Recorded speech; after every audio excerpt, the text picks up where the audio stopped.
பராசக்தி ஒரு தலைமுறைக்கு ஒரு படம் தான் வரும், மீண்டும் வரலாறு திரும்புதுன்னு சொல்கிறாங்க பார்த்தீங்களா, அது பராசக்தியில் தான். அந்த காலத்தில் பாகவதர் நடிச்சிருப்பார். அந்த மாதிரி பாட்டு மேயாத மான் புள்ளி மேயாதம் காணாத காணகத்தை அப்படி இப்படின்னு நடிச்சுன்னு ஒரு கொலை கேஸில் உள்ளே போயிட்டார். அதே வரலாறு தான் சிபிஐ இங்கே கூப்பிடுங்குது.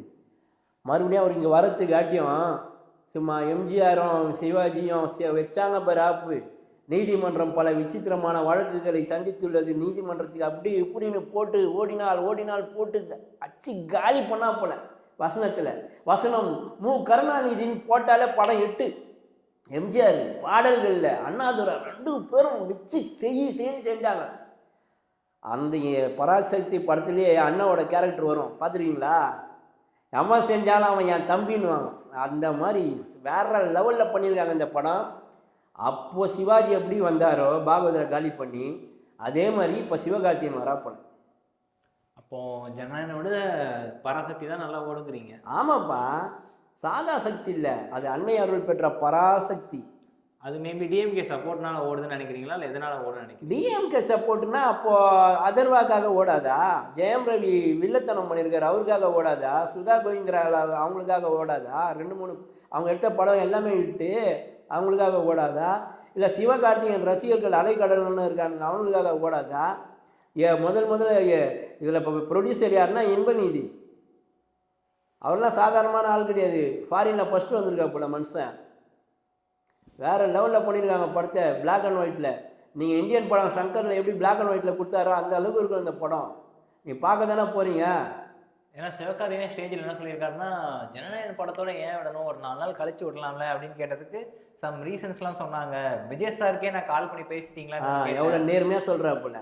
விஜய் சாருக்கே நான் சொல்லிட்டேன், விஜய் சார் தான் பரவாயில்ல வாக்கான்னு விஷ் பண்ணாருன்னு சொன்னாங்க. அது ஒரு வார்த்தை அவர் வெளியே, சிவகார்த்திகேயன் நாங்கள் தான் சொன்னோம், அவருக்கு மேலே தப்பு இல்லைன்னு விடுறதுல என்ன இருக்குது? அப்போ அரசியல் யார் பண்ணுறா? ஜனங்களை யார் கத்த வைக்கிறா? ஜனங்களுக்குள்ளே சண்டை மூட்டி விடுறது யார்? இந்த மனநிலைக்கு பேர் என்ன? அப்போ கண்டிப்பாக அந்த தடவை பராசக்தி தான் இதோட வரப்போதுன்னு நினைக்கிறீங்க? நான் நிறைய தடவை பார்த்துட்டேங்க ஜனநாயகன், சாரி அந்த என்னது பகவந்த் கேசரி.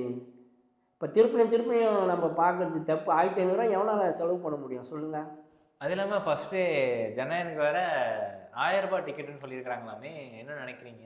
எதனால் இருக்குன்னு நினைக்கிறீங்க? 1000 ரூபான்றது தேட்டர் டிக்கெட்டுன்னு சும்மா சொல்லியிருப்பாங்க. அவங்க வந்து 60% கேட்குறாங்க. அதனால தான் நிறைய தேட்டர் வேணான்னு பேக் அடிச்சுட்டு பராசக்தி எடுத்துது. ஓ, பராசக்தி தான் இப்போ தேட்டருமே நிறைய கவுண்ட் வந்துருக்குன்னு. ஆமாம், இவங்க அவ்வளோ கேட்குறாங்களாம், 60% கேட்குறாங்களாம். யார்? நம்ம ஜனநாயகன். அதனால தேட்டருக்காரன் இவ்வளோலாம் எங்களால் கொடுக்க முடியாது, அப்போனா ஒரு டிக்கெட்டுக்கு நாங்கள் வந்து 1000 ரூபாய் வைக்க வேண்டியது இருக்குது. அப்போ கடைசி படம் 600 ரூபாய் அவங்களுக்கு, 400 ரூபாய் இவங்களுக்கு. அப்போது இவன் என்ன பண்ணுவான் தேட்டருக்காரன்? அந்த லாபத்தை சம்பாதிக்க இன்னொரு 500 ரூபாய் ஏற்றுவானா? வந்துச்சா 1500 ரூபாய். ஸோ அப்போ 1000 கோடி கடைசியாக அடிச்சுட்டு போயிடணும். இப்படி பண்ணால் யார் வேணால் ஜெயிப்பாங்க, ஆனால் இந்த படம் அது கூட அடிக்காது. சரி, ஓகே. நீங்கள் சொன்ன மாதிரி தேட்டரில் வரும்போது என்ன வந்து என்னங்கிறத நம்ம